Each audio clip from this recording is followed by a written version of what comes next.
और जनता को समझने में टाइम लगेगा। थोड़ा ईवीएम का मसला है, जिस दिन ईवीएम का मसला हट जाएगा भाजपा औंधे मुंह गिरेगी, इसीलिए हम ईवीएम पे जोर दिए हैं। और सभी विपक्षी पार्टियों को 2024 में ईवीएम हटाकर बैलेट पेपर चुनाव कराने के लिए सुप्रीम कोर्ट पे अड़ जाना चाहिए, धरना देना चाहिए, जनता को लेके बैठ जाना चाहिए। लेकिन चुनाव ईवीएम से चुनावों में ईवीएम रखने की जिम्मेदारी केंद्र सरकार के पास। ईवीएम जो बना रही है दो कंपनियां, वो भी सरकार के निगरानी का ही काम करती हैं। तो बताइए क्यों हम इस चीज को नवाए। और 19 लाख ईवीएम गायब है, ये भी जानिएगा आप। चुनाव आयुक्त ने माना है, वो कहाँ है 19 लाख ईवीएम? तो केंद्र सरकार ने चुरा ली। तो किसने चुराई, कहाँ है? सही बात ईवीएम की। 2014 के पहले यही ईवीएम इनको जो है डर दिखाता था कि ईवीएम से चुनाव नहीं, कहीं बैलेट पेपर से कराना चाहिए, कांग्रेस ऐसे फर्जी काम करती। तो आज मोदी जी और अमित शाह जैसी ईवीएम का नाम लोग पगला क्यों जाते। नमस्कार, मैं एकता खान यहाँ दिल्ली में मौजूद हूँ। मेरे साथ मौजूद है बाली योगी जी। हम बात करते हैं ईवीएम घोटाले के ऊपर। जो ईवीएम के अंदर घोटाला है उस पर चर्चा करते हैं कि ऐसी क्या वजह है जो ईवीएम के ऊपर इतनी बड़ी बात देश में चल रही है। जी सर। देखिए, ईवीएम का मसला ये है कि चुनाव आयुक्त ने भी डराने के लिए कहा कि जिन जिन लोगों ने चुनाव आयुक्त के खिलाफ उंगली उठाई उस पर वो नोटिस भेजेगा जी। तो हम चुनाव आयुक्त से आपके चैनल के माध्यम से पूछते हैं जी कि क्या बताइए, ये मोबाइल है जी, तो इस मोबाइल में लाने में तो मुझे एक ऐसे इसको पकड़ना पड़ेगा ना जी, इसके तो हाथ पैर है नहीं जी। तो ईवीएम कैसे कब्रिस्तान में पहुंच जाती है? गाड़ी में रख के भाजपा कब्रिस्तान में पहुंचेगी क्या? पोलिंग बुझ जाएगी ना। अब भाजपा नेताओं की गाड़ियों के अंदर मिलती है। और दूसरी महत्वपूर्ण बात, कई जगह चुनाव में धांधलियां आई है, एक प्रत्याशी को उसका खुद का वोट नहीं मिला। 6 लाख वीवीपैट खराब है, 15,000 ईवीएम खराब है, कैसे चुनाव करा दे रहा है चुनाव आयुक्त? क्या चुनाव हो जा रहा है भाई? जब आपको हम लिखित में कंप्लेन दे रहे हैं कि ईवीएम काम नहीं कर रही है, इसका मतलब या तो आप जुड़े हैं। दूसरी महत्वपूर्ण बात, कहा गया कि 2000 के नोट में चिप, ये खबर सुनिए आप? हाँ जी सुनिए। हाँ, आप बताइए, चिप की हर चीजें टेस्ट हो सकती है जी।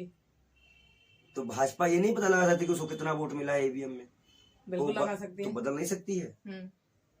इतने बड़े बड़े वकील, मैं खुद सुरेंद्र मिश्रा के पास पहली PIL दाखिल करने गया, उन्होंने इस कार्रवाई को आगे बढ़ाया, कई वकीलों ने इस पे केस किया और कई जगह प्रधान भूषण ऐसे महान वकील भी इस पे केस करके बैठे हुए हैं। सुप्रीम कोर्ट चुनाव आयुक्त उनकी बातों का जवाब नहीं दे पा रहा है, तो हमारी बातों का जवाब क्या देगा? अब रही बात ईवीएम की, 2014 के पहले यही ईवीएम इनको जो है डर दिखाता था कि ईवीएम से चुनाव नहीं, कहीं बैलेट पेपर से कराना चाहिए, कांग्रेस ऐसे फर्जी काम करती। तो आज मोदी जी और रही बात ईवीएम की, 2014 के पहले यही ईवीएम इनको जो है डर दिखाता था कि ईवीएम से चुनाव नहीं, कहीं बैलेट पेपर से कराना चाहिए, कांग्रेस ऐसे फर्जी काम करती। तो आज मोदी जी और अमित शाह जैसी ईवीएम का नाम लोग पगला क्यों जाते हैं? तो ईवीएम लाने वाले भी तो कांग्रेस थी। मैं क्या कह रहा हूँ, ईवीएम लाने वाले कांग्रेस थी, विपक्ष वालों को दिक्कत थी जी। आज हम भी विपक्ष में, हमें भी दिक्कत है जी। तो इस बात का विरोध अमित शाह जी क्यों करते हैं? अब अडानी अंबानी को कोई कुछ बोल नहीं सकता, उसके ऊपर भी देशद्रोही का मुकदमा लगा लेंगे, ये भी कानून पास हो चुका है। अच्छा। लेकिन हम तो बोलेंगे अडानी अंबानी पे, जिसको जो करते बने कर ले।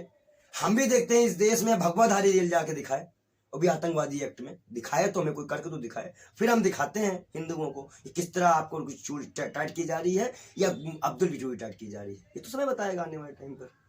अगर आज हम ईवीएम पे सवाल उठाते हैं तो पहले तो एक बात मुझे बताइए, चुनावों में ईवीएम रखने की जिम्मेदारी केंद्र सरकार के पास।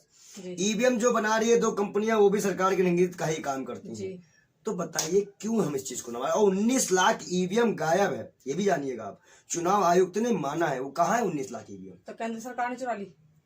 तो किसने चुराई, कहाँ है वो ईवीएम, किसके पास है? और इसको ढूंढने की जिम्मेदारी किसके पास है? होम डिपार्टमेंट के पास, गृह मंत्रालय के पास। गृह मंत्रालय कर क्या रहा है? काम कर रहा है। अभी संसद में जो हमला हुआ उसमें सांसदों ने पूछा हमला कैसे हुआ, तो अनुशासनहीनता लगा दी गई। ब्रिजभूषण बिदूड़ी, ऐसे तमाम विधायकों का नाम लेने लग जाएंगे तो लिस्ट छोटी पड़ जाएगी। इन लोगों पर अनुशासनहीनता का मुकदमा क्यों नहीं लगाया गया? एक को नोटिस और एक को सस्पेंड। क्या छोटे छोटे बच्चे हैं हम?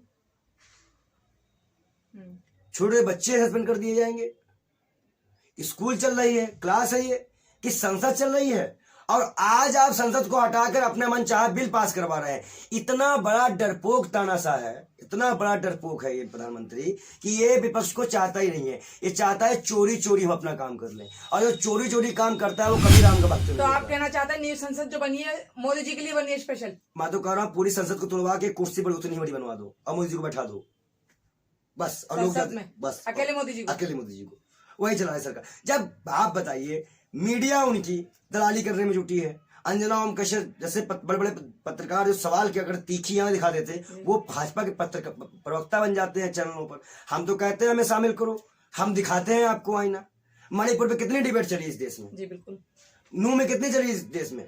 अभी जो ट्रेन हादसा हुआ था, इसमें कहा गया था हाईजेक बनाया गया है, और ये जानते हैं कि हम कोर्ट को, सुप्रीम कोर्ट को कमजोर कर देंगे, जनता जाए किसके पास? क्योंकि अभी तक हमारे पास कई की व्यवस्था है, आईसीयू तो कोर्ट। अगर ये कोर्ट को ही कमजोर कर देंगे, न्यायपालिका को ही कमजोर कर देंगे, तो फिर ये एक तरफा ऐसा हो जाएंगे। और ये कोर्ट को कमजोर, सुप्रीम कोर्ट के चीफ जस्टिस की पावरें घटाना शुरू कर दी है। जैसे चुनाव आयुक्त की नियुक्ति से चीफ जस्टिस को बाहर करना। अब विपक्ष का नेता बैठेगा, मोदी जी बैठेगा, उनका कोई आदमी बैठ जाएगा, और 2 लोग साइन कर दिए तो एक की क्या वैल्यू रह जाएगी? आप सोचिए। तो कहीं ना कहीं ये चीजें हमें कहीं ना कहीं लग रहा है, उसमें तो हम एक नाम और बढ़ाना चाहते थे, राष्ट्रपति जी का। अच्छा, राष्ट्रपति इस देश की जो होंगी जी, राष्ट्रपति, उनको इन तीनों की वोटिंग कराने का अधिकार मिलना चाहिए। ये वही तीनों वोटिंग कराए। अच्छा, इसमें प्रधान संसद के हाथ में, अगर हम कांग्रेस से ऐलान करते हैं कि जब उसकी सरकार आए तो वो एक काम करे कि चुनाव आयुक्त के मसले पर राष्ट्रपति को पावर दे दे, राष्ट्रपति मुर्मू जी को। और राष्ट्रपति मुर्मू जी विपक्ष के नेता, प्रधानमंत्री और चीफ जस्टिस को कंबाइन करा के वोटिंग गुप्त रूप से कराए। जी, हमें लगता है कि अब समय आ गया है कि जब कांग्रेस की सरकार बने तो सुप्रीम कोर्ट और राष्ट्रपति की पावर और बढ़ानी पड़ेगी। और दूसरी बात, अगर वो ऐसा करती है तो लोकतंत्र बच पाएगा, क्योंकि अब मोदी जी ने लोकतंत्र को एकदम एक तंत्र बना दिया है। अच्छा। लोकतंत्र नहीं है, ये एक तंत्र है, मोदी तंत्र है। मोदी तंत्र है, लोकतंत्र, मतलब लोकतंत्र का नाम बदल गया, मोदी तंत्र हो गया। मोदी तंत्र, ये मोदी तंत्र, मोदी के मोदी तंत्र है, लेकिन हमारे लिए लोकतंत्र है। जो बची कुछ हमारे पास अधिकार है संवैधानिक, उसके मामले में हम कोर्ट जाते हैं लोग। अच्छा। तो कहीं ना कहीं अब मैं आपको बता दूं, उस PIL में इतने सबूत हमारे पास हैं, अगर सही से जांच हो जाएगी तो नरेंद्र मोदी और अमित शाह को पूरे अब तक के जितने भी इनके टाइम के चुनाव हैं EVM से, सब दोबारा कराने पड़ जाएंगे। पूरा चुनाव ही दोबारा होगा। और इसमें मोदी और सबसे महत्वपूर्ण बात है कि इसको इमरजेंसी केस के तौर पे देखा जा रहा है, क्योंकि इसमें जनता का वायलेंस हो रहा है। हमने कई जगह देखा कि भाजपा किसी आदमी को भेज दे रही, वोट देख के डलवा रहा, किसको वोट डाल रहे हो। ऐसे कई धांधलियां हमारे सामने है जो कभी नहीं आया करती थी। बनारस में पानियों में बहते मिली है वीवीपैट की पर्चियां, प्रधानमंत्री के हृदय क्षेत्र बनारस में। तो ये सब क्या था? यूपी चुनाव देख लीजिए, गुजरात चुनाव देख लीजिए। अब आता है मसला जहां जहां कांग्रेस जीती है। भाई मैं कांग्रेस बीजेपी नहीं जानता, जब चुनाव का आदेश आएगा तो पूरे चुनाव फिर से होंगे, चाहे वो कांग्रेस जीती हो चाहे वो भाजपा जीती हो जी। तो ये जो अंधभक्त कहते हैं कि मैं बीजेपी, जब कांग्रेस जीतती है तो मैं चुप रहता हूं, ऐसा कुछ नहीं है। आप पूरे चुनाव फिर से कराइए। और इस पे एक बार अगर बैलेट पेपर चुनाव होता है तो प्रधानमंत्री खुद 50 वोट की बैलेट पेपर पे भी तो काम से ही चुनाव होगा, काम देख के तो बात हो रही है इनकी। मोदी जी का काम देखा जा रहा है, पब्लिक पसंद कर रही है उनको। 2 करोड़ रोजगार काम हुआ, बेरोजगार पे आते हैं जी। 100 दिन महंगाई कम हुई जी। तीसरी बात पे आइए, मैं आपको गिनती गिना देता हूँ। सबको पक्का मकान मिल गया, 5 ट्रिलियन की इकोनॉमी हो गई, बल्कि 5 ट्रिलियन की इकोनॉमी नहीं हुई, कर्जा बढ़ गया। 55 लाख करोड़ से 205 लाख करोड़ का हो गया। जब हमारा देश में GST पूरी जा रही है, टैक्स बढ़िया आ रहा है, देश तरक्की कर रहा है, तो हमें कर्ज लेना क्यों पड़ रहा है? और इतने काम चल रहे हैं, इतने काम करवा रहे हैं मोदी जी, तो कर्जा ले लिया होगा। काम आप गिनाया करिए ना सिस्टर, काम मत बताया करिए। काम गिना के पूछिए तो हम आपको उस काम का उत्तर देंगे। हमें पता है कि आपको नहीं पता, क्योंकि काम हुआ ही नहीं है। क्या दरभंगा में जो एम्स अभी आप ढूंढ के आई थी वो बन रहा है क्या? दरभंगा में तो एम्स बन रहा था, कहाँ बन रहा है बताइए? तो ऐसे हंसते हैं हम लोग, ऐसे पूरा विश्व हमारे ऊपर हंसता है। जब मोदी जी ने कहा था ना कि हमारे यहाँ पे हर दिन एक कॉलेज, स्कूल, दूसरे दिन में कॉलेज, 3 दिन में PG खोल ले, तो वहां पूरा विश्व हंसा था कि भाई बन कहा रहा है, हम भी देख ले। हम तो दरभंगा एम्स खोजने के तो वहां घास मिली, हमको तो एम्स से नहीं मिला। अच्छा। तो ऐसे कई मजाक उन्होंने किया जनता के साथ। लेकिन कहीं ना कहीं ये सरकार पूरी तरह से चुनाव नियमों के, चुनाव के खिलाफ जाती है, जनता के खिलाफ जाती है, जनता के किए हुए वादे को नहीं निभा पाती। मैं प्रूफ के साथ बोलता हूँ, जैसे कि एक गैस सिलेंडर मिल रहा, छत्तीसगढ़ राजस्थान में मिला था योजना के तहत 500 रुपए में गरीबी निगरानी वालों को। सरकार बनते ही इन्होंने कहा हम 400 में, मोदी जी ने राजस्थान में, हाँ 2 राज्यों में कहा था, सब 3 राज्यों में। अब वहां पेट्रोलियम मंत्री कहते थे कोई योजना ही नहीं है, तो झूठ बोला ना मोदी जी ने। उन्होंने कहा मेरी गारंटी में दम होता है, कैसा दम था? आपके पेट्रोल मंत्री ने कहा कि ऐसी कोई योजना ही नहीं है। तो मोदी जी वादा करते हैं, उनके मंत्री झूठ कहते हैं, ऐसा कोई वादा ही नहीं था। यहाँ राहुल गांधी वाला वादा नहीं है जो एक बार कह दिया तो पहले कैबिनेट पास हो जाता है।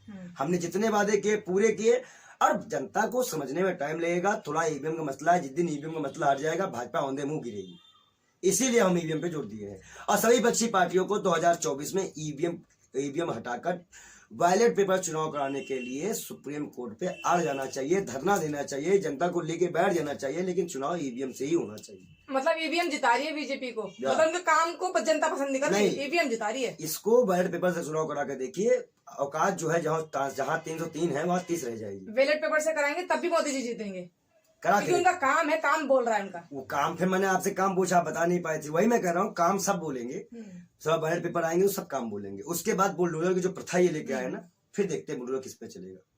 ये मैं आपसे कह रहा हूँ। सुप्रीम कोर्ट हम गए हैं, हमें इस चीज की उम्मीद है कि सुप्रीम कोर्ट हमारे मामले पे संज्ञान देगा और बहुत जल्दी फैसला देगा। हमें चीफ जस्टिस साहब पूरी उम्मीद है आपको। पूरी उम्मीद है। शुक्रिया।